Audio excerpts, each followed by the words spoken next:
lovies? It's Nia Marie, and welcome back to another episode of Talks with Yuntie. Yeah.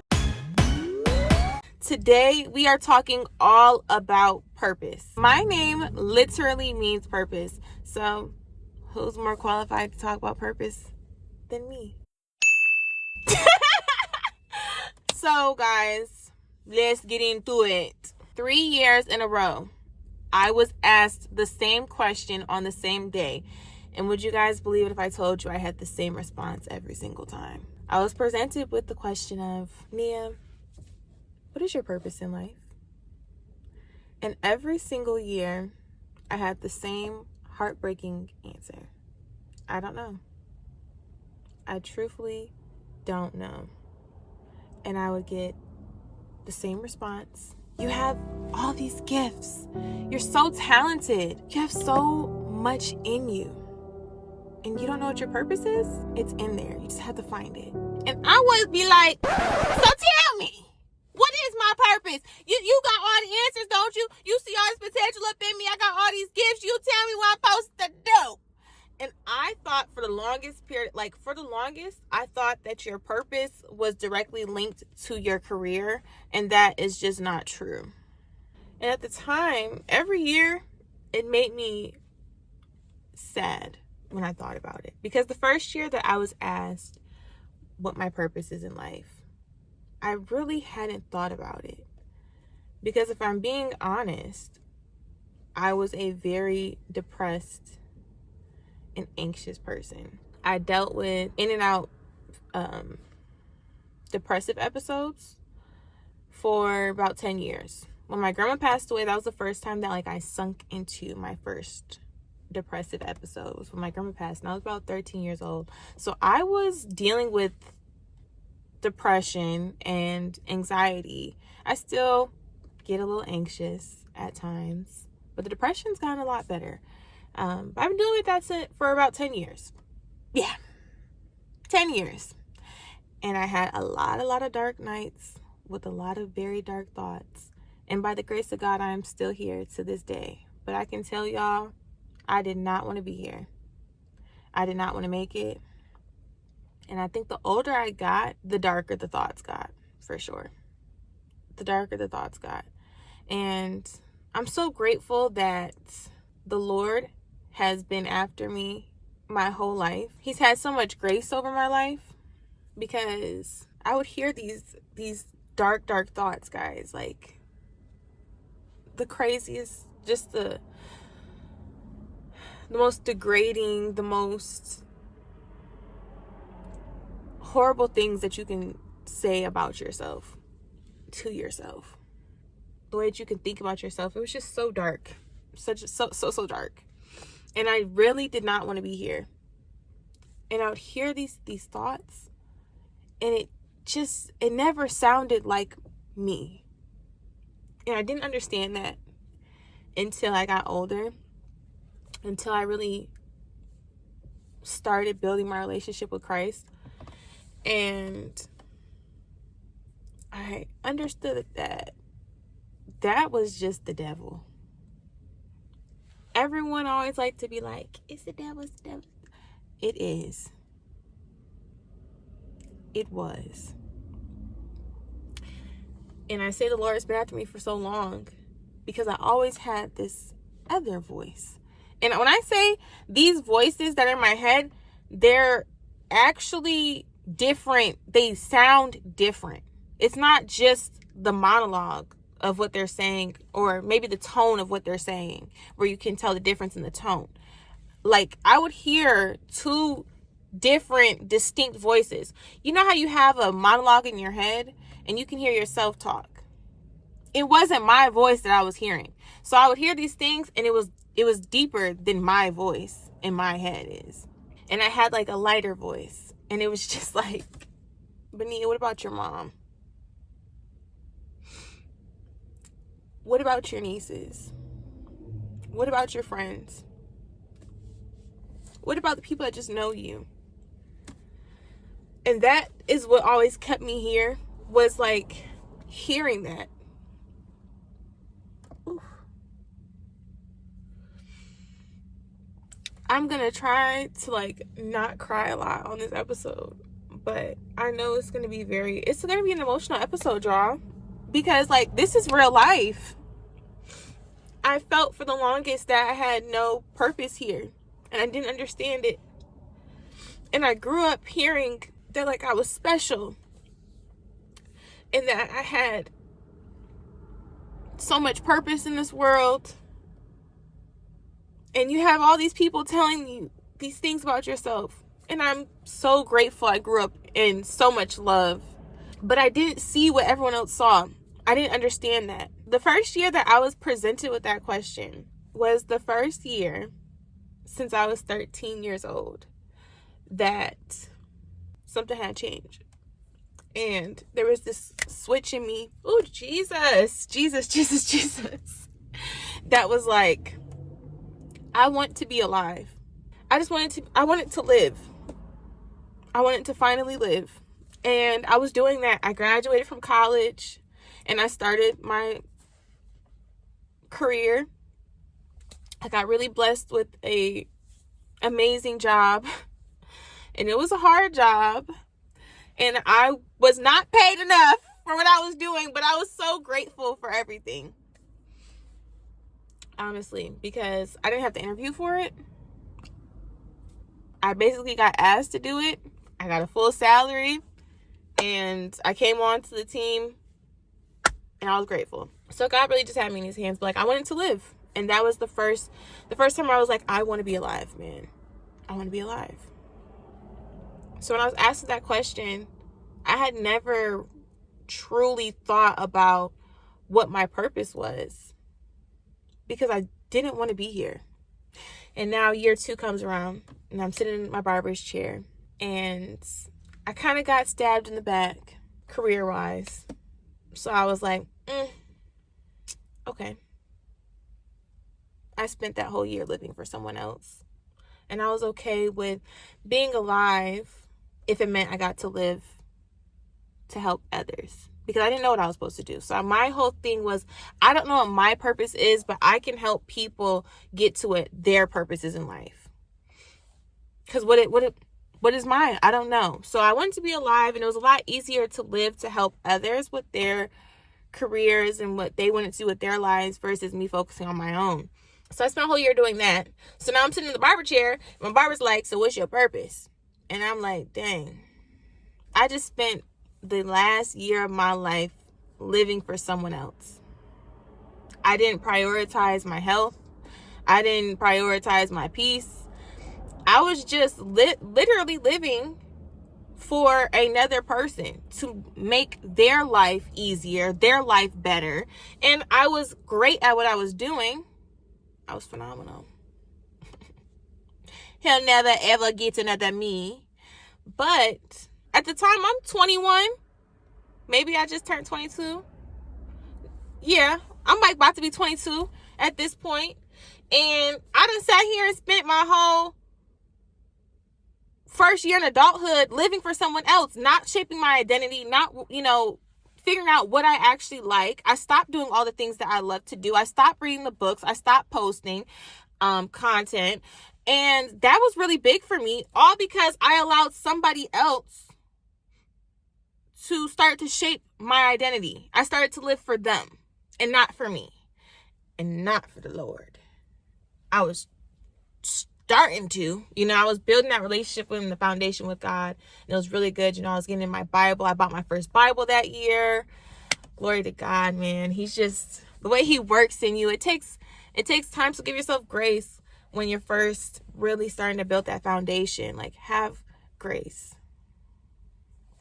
But when you feel conviction, do not ignore conviction.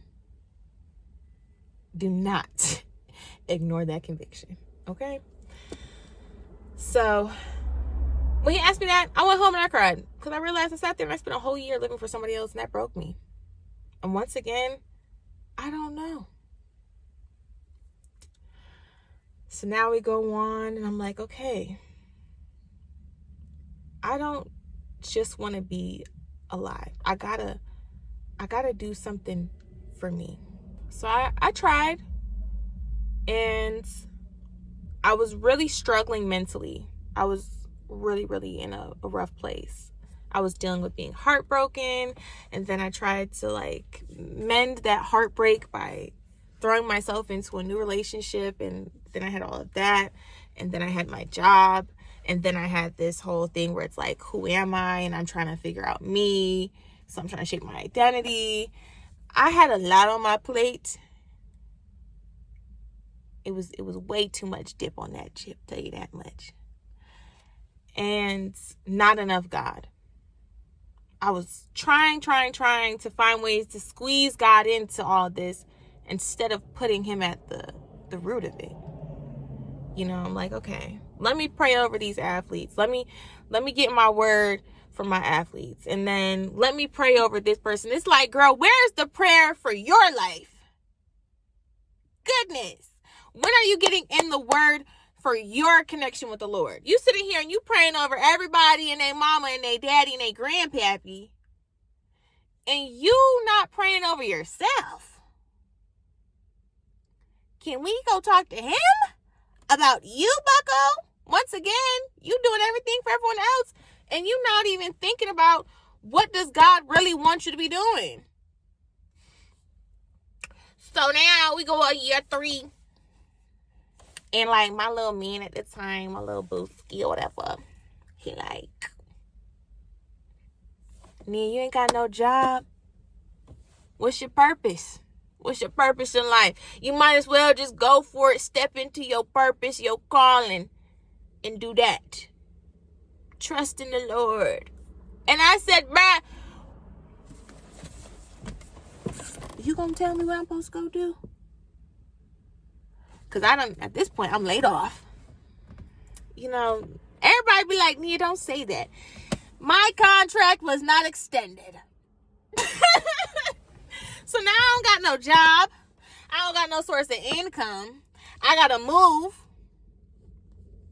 Goodness. I just come back. My athlete did phenomenal. Big up to you. You know who you are. My athlete did an amazing job. I was such a proud coach. I come back, have a meeting. Nia, you did great, pal. Gotta let you go. Same month that this happens, y'all, I have to move. So now, I don't know. I got one check left. Like, I don't know what I'm gonna do. All I know is I got to be able to pay rent in this house and another house. I got to be able to pay my car. I got to be able to pay my insurance. I'm like, I got bills on bills on bills. I don't know what I'm going to do. And here you are talking about some, just trust God and walk in your purpose. I said, well, since you sitting here and telling me I got all these gifts, all these talents, then you tell me what I'm supposed to do. And he was like, I can't do that. Then shut up. Shut your mouth. So now that we have full context to what was going on in my life at the time, I'm in my lowest of lows. I'm unemployed. I'm scared. I'm in a new apartment. And I have no income. No income, y'all. I'm drinking. I'm smoking. And I'm broke. I couldn't even afford to be going to my vices. I couldn't afford no weed. I couldn't afford no liquor. And here I am getting a bottle of wine. Whole time I ain't got no source of income. Like, where is our priorities? I'm like, Lord, I'm lost. And what the devil tried to do? He tried to get me. He started coming in there. I will never forget this day, y'all. I'm buzzed. I got high. I'm sitting in my bed and I'm like, I don't even want to be high, bruh. I'm just doing this so I don't have to feel all of my feelings. Like, I wanted to be numb. I didn't want to feel nothing. The whole time I was praying for the Lord to be able to feel things, but I didn't want to feel what I was feeling because I didn't have no shame in it. But it was like, bro, what am I gonna do? Nobody wants me. I'm applying to all these jobs. I'm going on my 3rd month of unemployment. And I don't know what I'm going to do at this point. The money's running out. And so is my peace. I'm scared. And, I had a lot of really, really, really dark thoughts. And that was the first time in a really long time. First time in about like a year. That I heard those thoughts again. And I was like, Jesus, Jesus, Jesus. Please, Jesus, just make it go away. I'm pleading with the Lord. Make it go away, make it go away. Like, make the thoughts stop. I want to live. And I was just like pleading with God. Like, please just make everything stop. Like, I don't want to feel this way anymore. I can't go on with hearing the voices that I'm hearing. I don't believe them. I rebuke them in the name of Jesus. And I went to sleep. And the next day, I went thrifting. And I'm here to tell y'all that the Lord is calling you. If you have a sign, do not ignore the Lord's call to you. Because I kid y'all not, I went thrifting. And you're probably like, Nia, what are you doing going thrifting when you don't have no money? But I did a little bit of hair. So I had enough money to pay what I needed to pay. And I went thrifting. And I kid you not, y'all, I never, ever buy books from the thrift store. I very rarely ever buy books in the thrift store. I never even go looking into them. And I'm just so grateful, y'all, that I live in the Bible Belt. Good Lord. Because the amount of faith books that I find. I go into the thrift store, y'all. And I'm like, what is my purpose, man? Like, okay, I'm gonna go get some clothes so I can do this fashion stuff. I have all these like fashion ideas. I love fashion. Can't wait to get into it. But I'm like, what am I supposed to be doing, Lord? What am I supposed to be doing? I stumble across this book. I bought this book and I bought a book by Steve Harvey. And this one spoke to me. Literally, this is the side of the book. This is what I see. And all I see is the purpose-driven life. So immediately I picked this book up. No clue what this book is. I don't know what I'm getting myself into. But I pick up this book, y'all. And when I say the Lord was speaking to me when I picked this book up, this was nothing but Jesus. He is so amazing, y'all. Like, God is so good. Because I took this book home.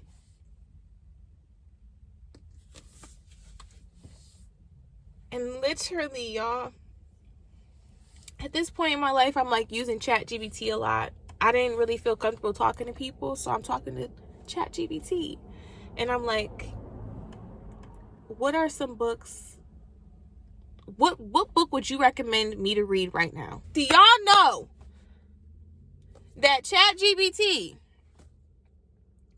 said The Purpose-Driven Life by Rick Warner?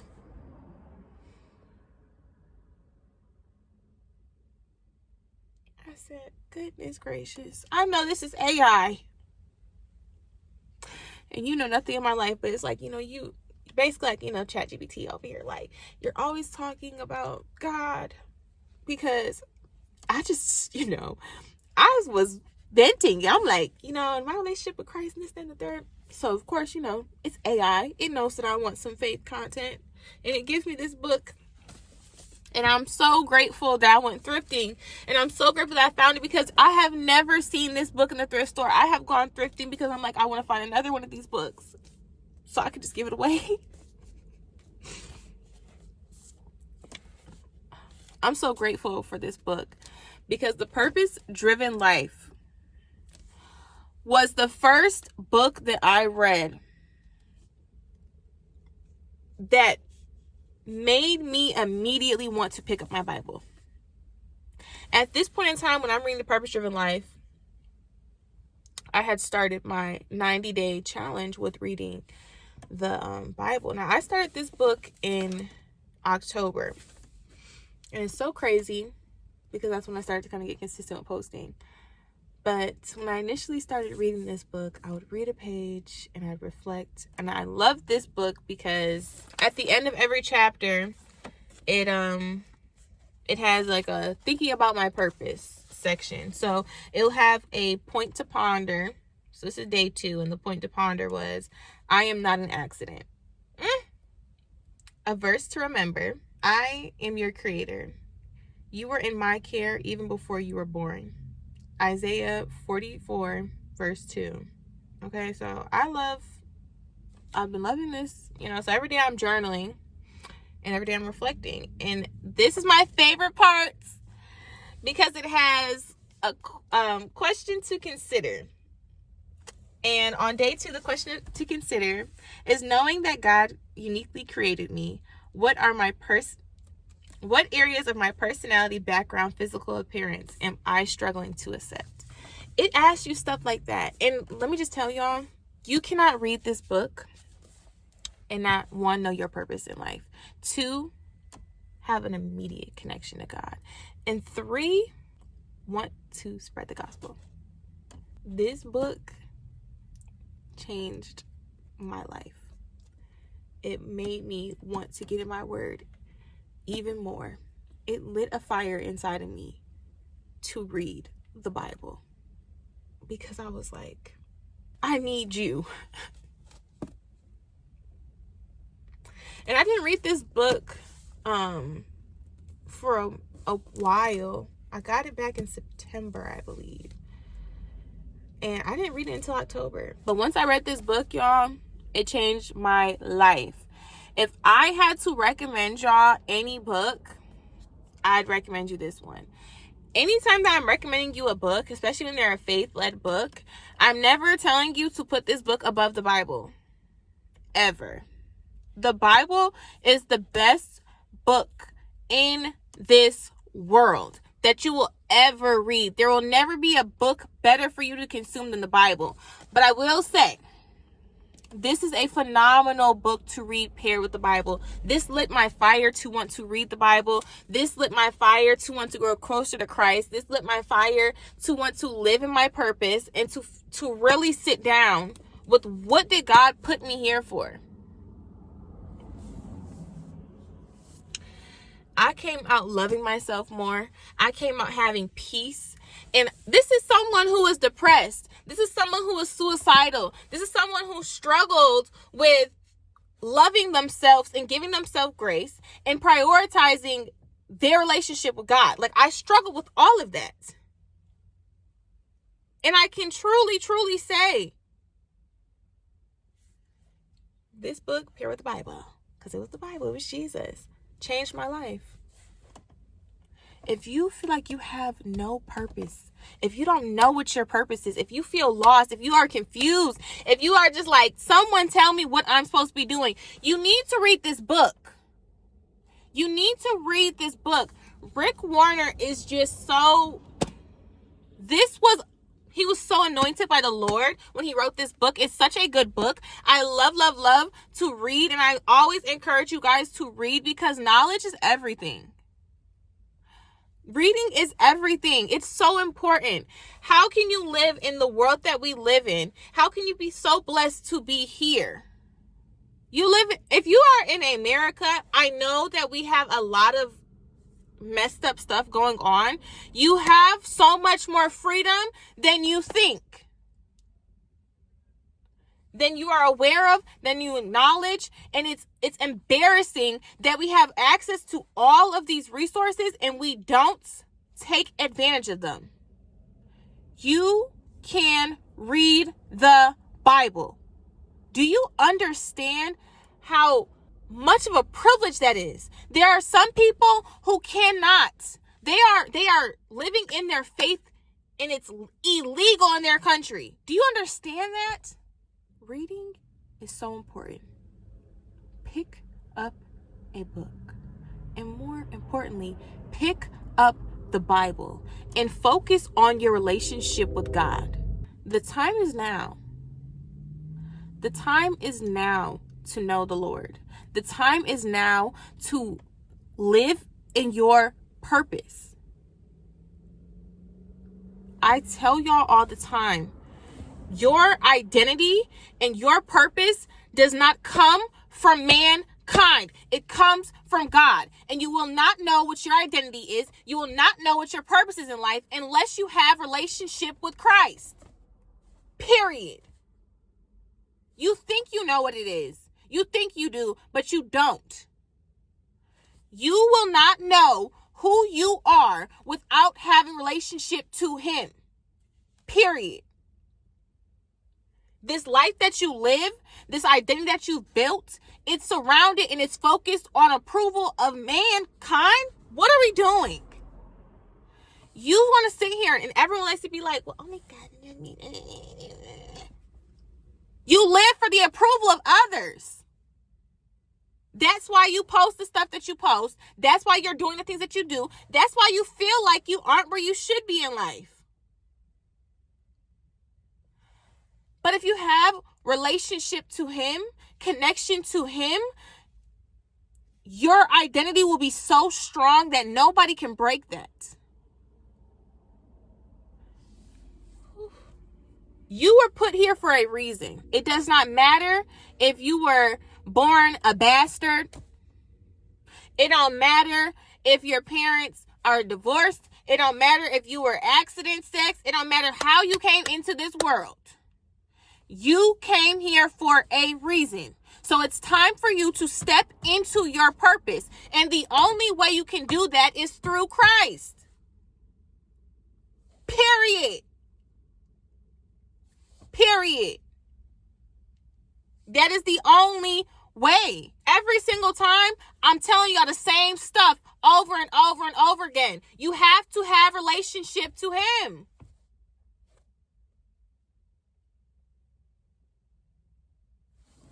And this is a great tool to it. I know everybody don't want to hear that. I don't care what you want to hear. You're hearing it.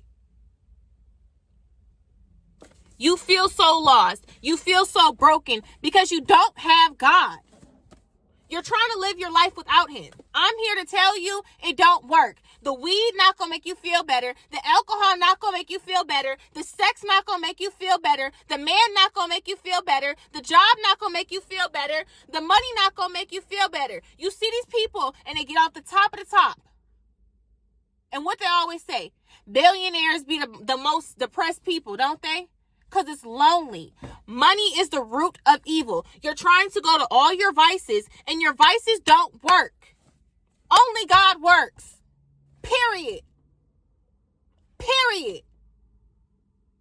You want to sit here and you want to be healed? You need to go to him. It's not going to work no other way. You're going to keep struggling with your depression and your anxiety and your stress, and you're not going to be okay because you don't have a firm foundation in Christ. It's not worth it. It's not worth it at all. Okay? So, The Purpose-Driven Life. Phenomenal book. I highly, highly recommend this book. It definitely changed my perspective on life. And it will change yours. This is a phenomenal tool to use when you are lost, when you don't know who you are, and when you want purpose. I recommend this book to the T. This is a 5-star read every single day. It takes you 40 days to complete the book. You take it one chapter at a time. It's phenomenal. One day at a time. It's going to be the best thing that you can possibly consume. Period. So, get it. I am going to have the full audio. As long as it stays on YouTube, it will be on my page. So I'm going to have a playlist on YouTube that you guys can go to if you want to listen to the book. If you maybe don't want to invest in purchasing it, you at least can listen to the audiobook because it's free ski. I got this book, y'all, from the thrift store. It was literally $2. Okay. phenomenal read. It's going to change your life. It's going to help you figure out who you are supposed to be. And I'm sorry for yelling at you guys, but I love y'all. And I want y'all to have peace, because we live in a world right now that's so hard to come by. And I'm telling you, the only way that you're going to have true peace is through Christ. Period. Yeah. So, as always, guys, I'm so grateful that you stayed till the end. I'm so grateful that we got to have this conversation. Might have been a little rough to hear. Emotional roller coaster, wasn't it? But I love you. God loves you. And I cannot wait to see you guys in the next episode.